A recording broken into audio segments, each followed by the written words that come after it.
You're watching The Phil Hay Show. Dan and Michael with you from The Square Ball. And, of course, Phil Hay from The Athletic. Hello. Now then, Phil, talk to us about 49ers Enterprises. Are they going to be taking us over? Because we're recording this in the wake of articles being published with details of this proposed deal on The Athletic. And controversial articles, I heard. Radrizzani has bitten back. He's unhappy about something. So let's go back to the start of this and have a quick refresh about what the story actually is, and then we'll address the reaction to it if we can. So what is going on?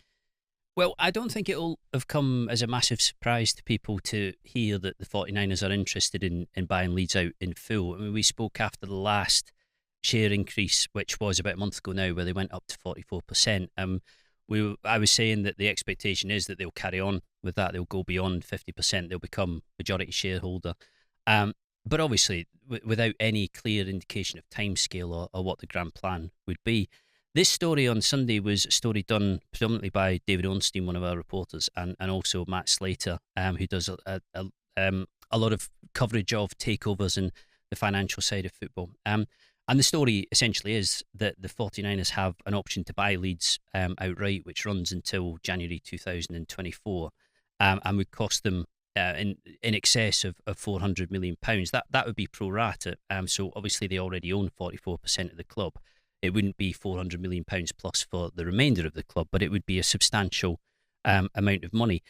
It doesn't tell us anything we didn't know, in the sense that was, I think, the expectation we had of the 49ers anyway, but it does give, more precise details of particularly the timescale involved. That would be 2 years in this January coming up, and also the kind of finances behind it. And I think it, as a kind of broader view, it does show you how the value of Leeds has gone up at such a steep rate since. I wrote about this after the Brentford game. It was the gist of the match report, and I was looking back at the fact that 2014 Cellino paid an overall fee of £11 million to GFH for Leeds. And the reason it was so low was because Leeds were just not investable. You were buying the brand, but very little else, and the brand had been damaged by quite a lot of what had gone on, and there were issues in the background, and there were debts and everything else. And then move on to 2017, when it has to be said, Cellino had made them a far more saleable asset. Radrizzani paid $45 million for the club at that point. And now you move on to the end of 2021, and you're finding out that the club are worth, getting up towards £500 million.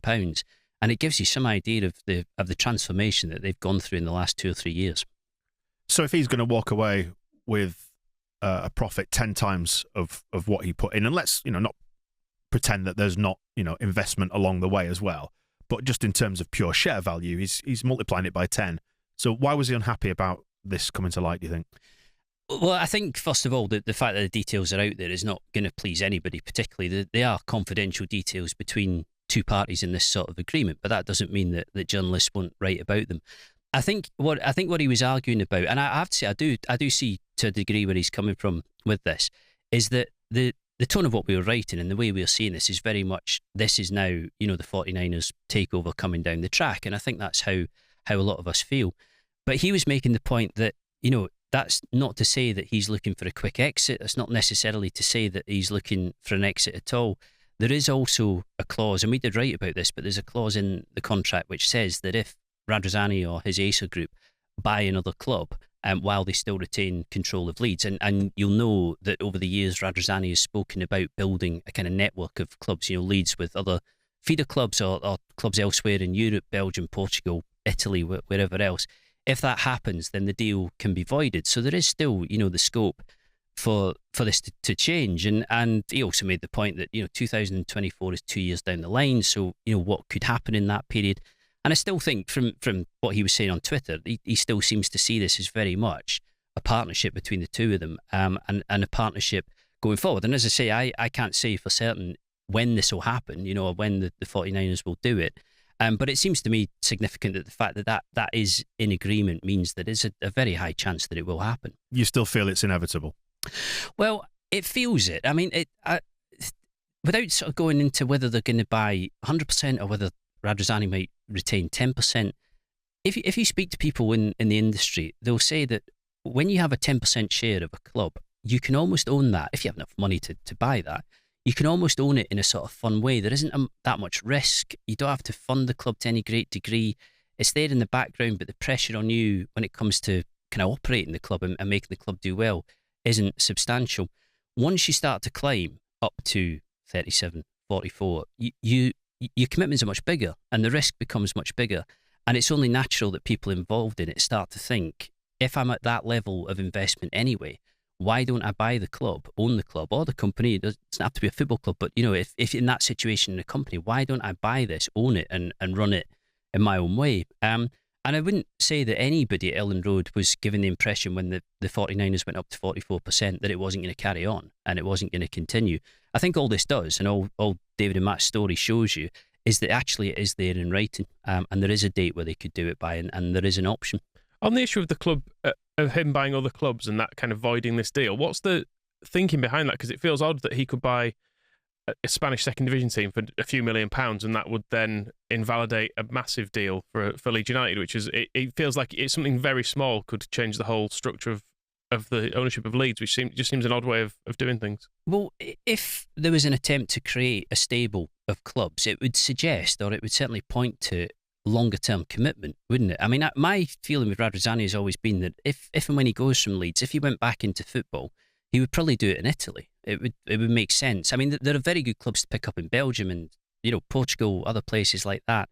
But I kind of feel that if he was going to invest in a Belgian club, for example, it would be as part of the Leeds United stable. So connected clubs, and in that scenario, you have a completely different business model, don't you? You have not only the pros of Leeds United, but also the liabilities of running a Premier League club, but you have the same at another club elsewhere. So the deal's completely different. The deal's completely different, and what is potentially on the table is completely different. I think the one thing I didn't mention as well is that this deal with the 49ers does include Elland Road, which is significant and is important to know because Leeds do have control of Elland Road, but it is owned by a Radrizzani company in Singapore. And I think that what this shows us is that there isn't going to be any quibbling over the ownership of the ground if the club does pass to the 49ers.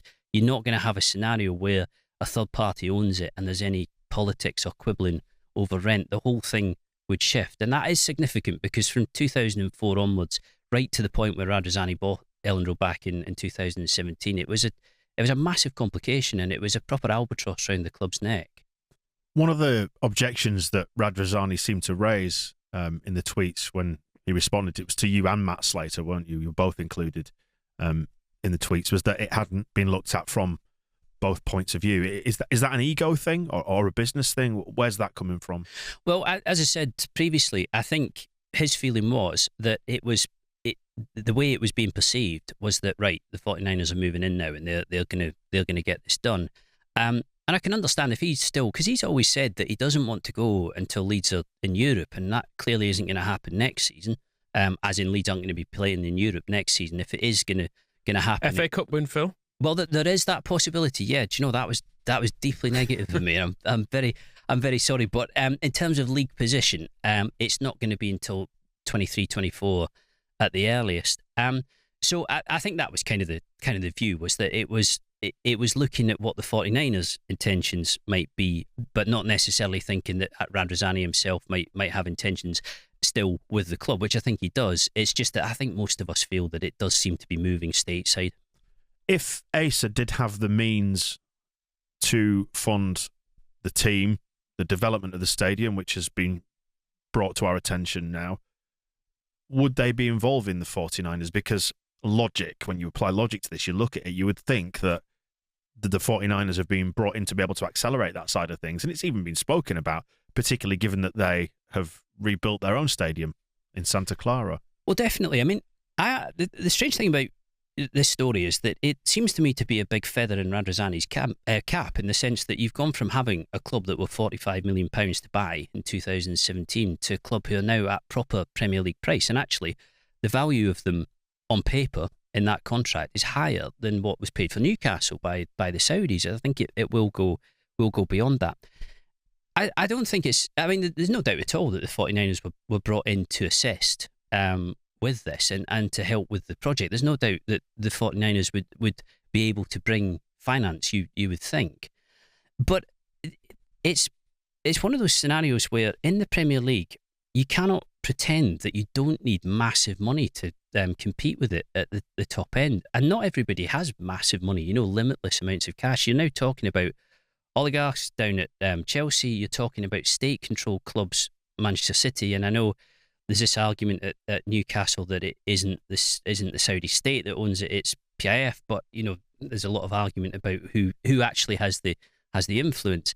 And if the Saudis do have any proper influence, and if the money is flowing through there is really tremendous wealth accessible to the people who are running Newcastle. And in that environment, to compete, you need huge sums of cash. And again, I don't think it's a slight on anybody. If it comes to the point where you say, look, we need help and we need support and we need other people to do this, a stadium is going to be expensive. There's no question about that. They've spoken about wanting a new training ground. That will not be cheap to build either. Recruitment is really costly. Now, it's funny with Janssen back with Brentford on Sunday. He was the kind of star player for a while at Leeds, and he fell into the protect at all costs category. Move on a few years, and you're now talking about players like Phillips and Rafinha, the players you desperately don't want to lose, who in terms of value, base value, are miles above where Janssen was. With his valuation, it's just a completely different environment and a completely different world. And I think that thing people always say about not wanting to stand still in the Premier League, that's really what this partnership has all been about, that you have other people getting involved and helping with it. And it does seem to work well. They do seem to have a decent understanding between the Radrizzani side and the 49ers side. It does seem to be pretty productive. The one question I have, though, about where we are currently at 44% is what's really in it for the 49ers, because they've got a very large shareholding, and therefore assuming that shareholders have to underwrite investment, or when it comes to investing money in the club, don't know how this stuff works, you might have a better handle than I do, they're on the hook for 44% of it, aren't they? But they don't have the control, so why would they want to stay at 44%? Well, I don't think they would, and that's the point. That's the kind of the point that we've all been making. And there was kind of no objection really to that narrative when they moved up to 44 or when they moved to 37 back in January. Admittedly, when they did go to 37, we did an interview with Parag Maratti with other journalists, and we sort of asked him, so what next?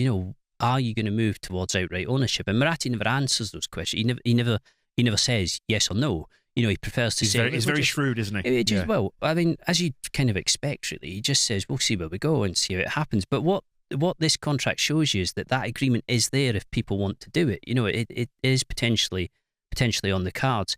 But as I was saying earlier, I think at 10% you can sit for ever, really. You could sit indefinitely and just kind of let that roll. It doesn't seem plausible to me that once you start moving up to 44 that you don't have ambitions beyond that. And with Radrizzani's beef with this and the sort of suggestion that both sides hadn't been perhaps covered equally, I have to check and ask. Presumably, the Acer side, Radrizzani, had been approached for comment in the run-up to that being published. No, very much so. Yeah. No, we always would with a story like this, and they didn't comment on it. But that doesn't change the fact that there is the tone of the pieces that are written, and they can take a view on that. And clearly, Radrizzani didn't think that the tone of the piece on Tuesday, which was the sort of explainer of what was going on, gave enough deference to the fact that he's still involved and that he might have ambitions going further with the club. And I totally understand that. I appreciate that point of view.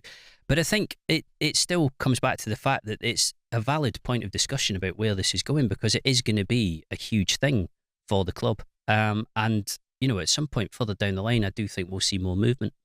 And the other question attached to this is about the timing. It's not just what's contained within the story, but why now? People are going to be saying, who's leaking this information? Why is the story coming to light now in December? Is it with an eye to the January transfer window? What's the thing behind it? No, I don't think so. I think it's just a case of the information came to us. It was broadly accurate, so we published it. End of story. That shut it down then, didn't it? And how do we feel then about the 49ers as owners? It seems to me actually at the moment, like as much as I'm really interested in that detail, it is a bit out there in the sense that there seem like there are more immediate things to kind of concentrate on, which is particularly the team and the results and the league position. Something tells me that we're not going to get to see the 49ers in their full glory until they're operating the club, until it is their club to run. And then you will find out what they plan to do, how they see English football, what their ideas are for it, how much they understand Leeds, how much they're able to develop the club and enhance the club while kind of retaining the things that people who support Leeds would want them to retain.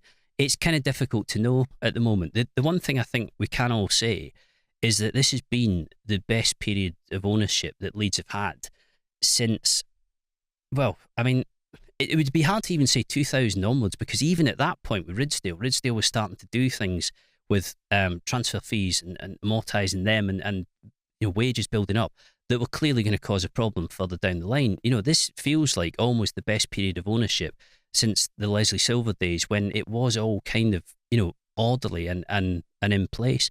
And as I say, if you bump a club from £45 million in value to almost £500 million, you are doing a lot of things right.